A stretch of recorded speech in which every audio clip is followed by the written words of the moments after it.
Hi, welcome to Supper with Stella. Today we're going to be making a really simple vegetable soup. So the main ingredients in this soup are going to be lentils, and I've got chickpeas that are going to go in it, and also beet greens. You can use whatever green you want, but beet greens are my favorite, and I have them on hand. So I will be using beet greens. Pretty simple to throw together. You do need to wait for the lentils to cook, but the hands-on time is really quick. So I went ahead and put olive oil in my pan. So I've got about a tablespoon and a half, 2 tablespoons, something like that, of olive oil. So I am heating that up over medium-high heat. And I'm just gonna go ahead and get my onion diced. And I'm gonna get about 4 cloves of garlic diced up as well.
Give my onions a pretty good chance to get caramelized. This is some of the only caramelization flavors we're gonna have, is what comes from the onion and comes from the garlic when I add it in.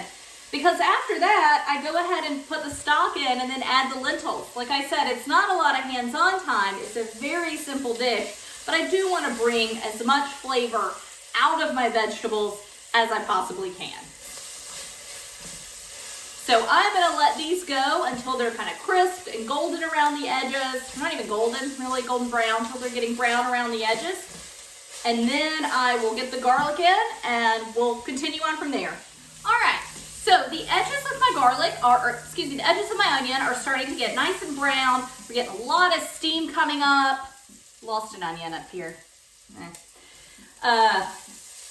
It's got a lot of steam coming up as all the water is coming off, so we're definitely developing a lot of flavor. So the next thing I want to go ahead and do is get my stock in. And so I want to use 6 cups of stock, but I don't want to use up all the chicken stock, or it wouldn't use all of it, but I make my chicken stock at home, so I kind of ration it out a little. So I'm going to use 4 cups of stock and 2 cups of water. I am using chicken stock because it's my homemade chicken stock. I mean, it's free. It's basically made from, leftover chicken and vegetables. So I will be using chicken stock. If I were going out to purchase stock for this, I would probably just buy vegetable stock and keep the dish vegetarian. You're welcome to use whatever stock in it that you would like, though.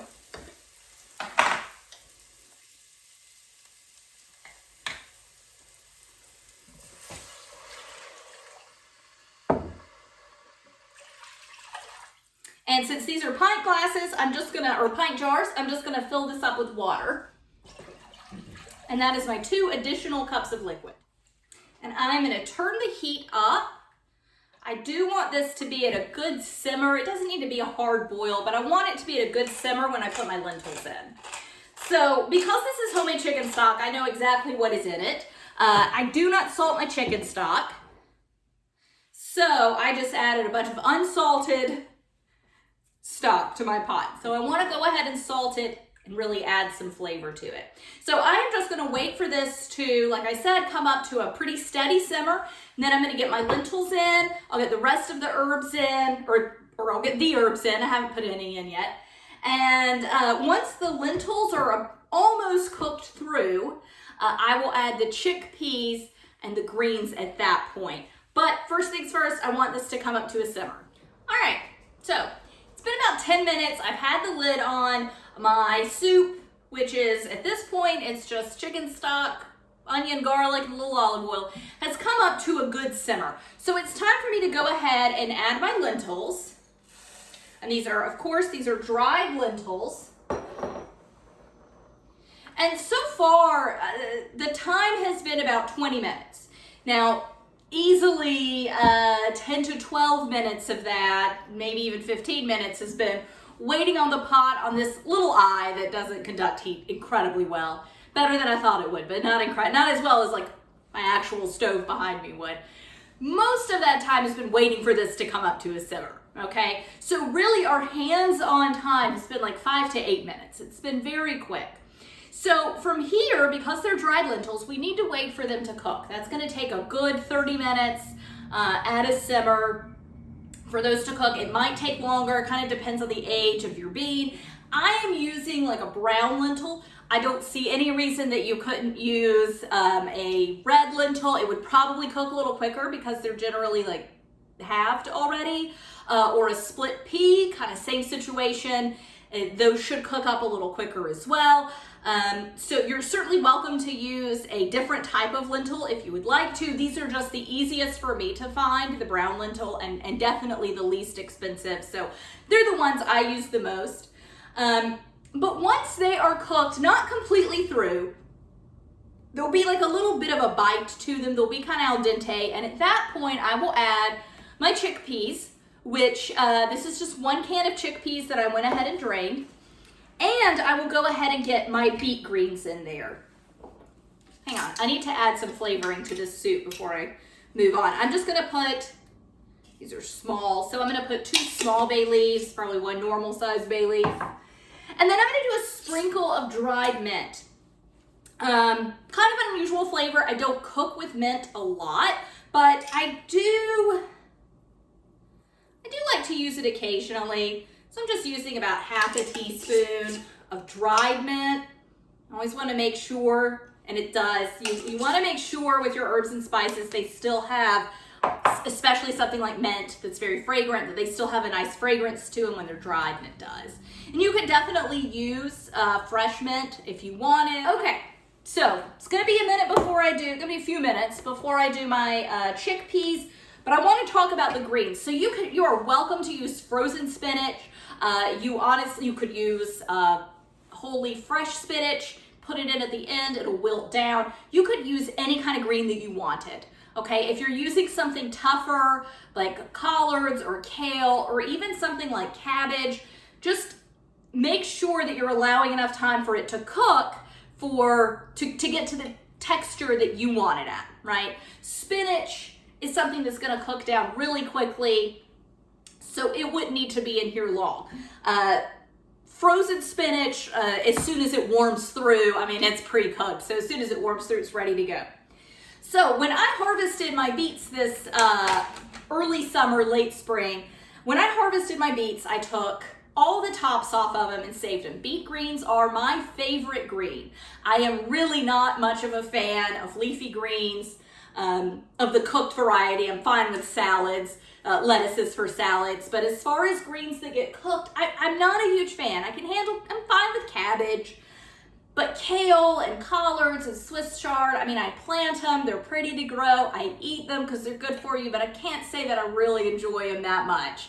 I do try to put them into dishes, like casseroles and soups, because there's a lot of other stuff going on in that dish, so the flavor isn't as pronounced.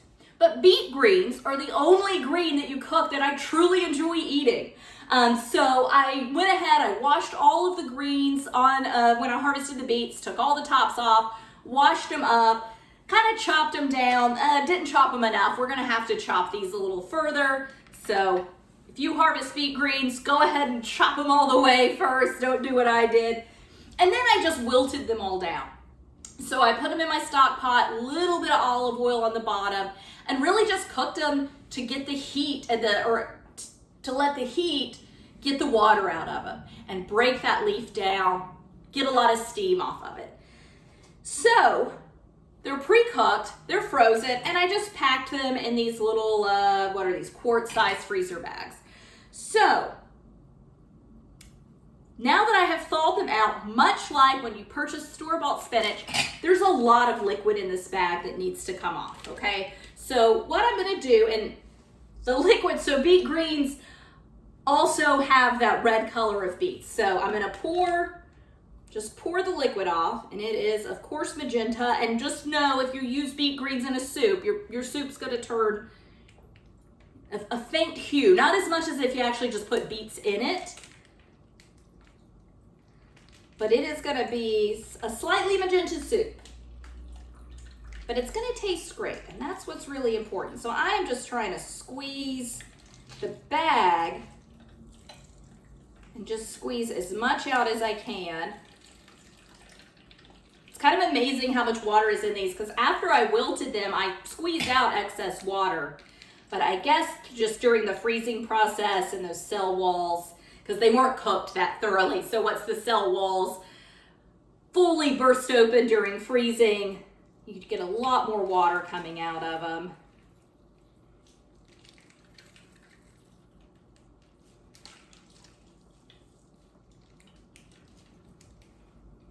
Okay, so that's a good bit.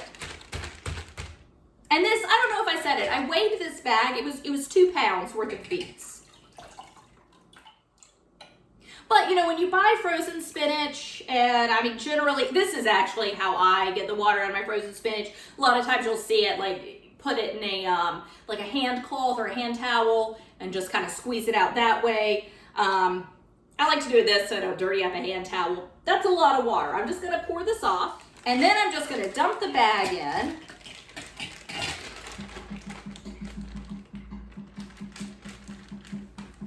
And really just push down on this. Normally not doing this into a bowl. I usually am just doing it over my sink, colander over the sink, but just kind of squeeze it. Get some more of that liquid out.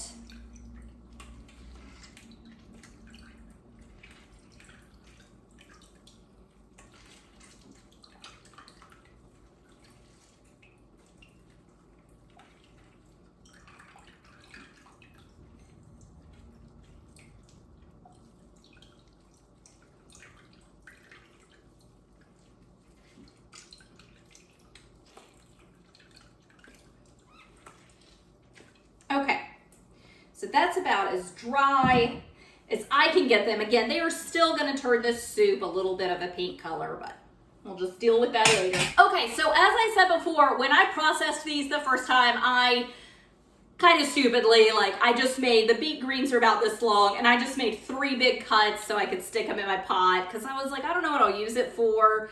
Obviously, I'm going to be using it in soup, stews, casserole, things like that. So I want them to be smaller mostly because the stalks that are left on them are fairly long. So I just want to run my knife through it.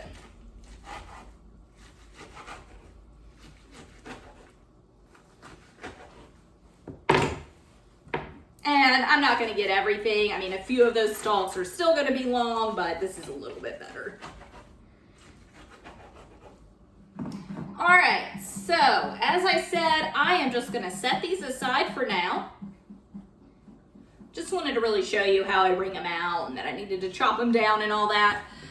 So like I said, 30, maybe 45 minutes, probably more like 45 minutes. The lentils are gonna be cooked enough that I can add the rest of it in. If I were to add the chickpeas and the beet greens in now, like the chickpeas are gonna start to break down and break apart. In my soup, like they're not really gonna, because they're already cooked, right? These were canned chickpeas, so they're already cooked. These are definitely already cooked, so they will just become complete mush. I mean, it's cooked greens, they're already fairly mushy. They will just become complete mush and like disintegrate into the soup if I put them in now. So I do want to wait till the end to put them in. And what I'll do is I'll fish out my bay leaves at that point, put these in, and then honestly give it maybe 10 more minutes and we're ready to go. So again, hands-on time, very minimal, very, very delicious soup to have though, quick to make and pretty easy to throw together. So I will show you some pictures of the end product, and thanks for joining me. Bye.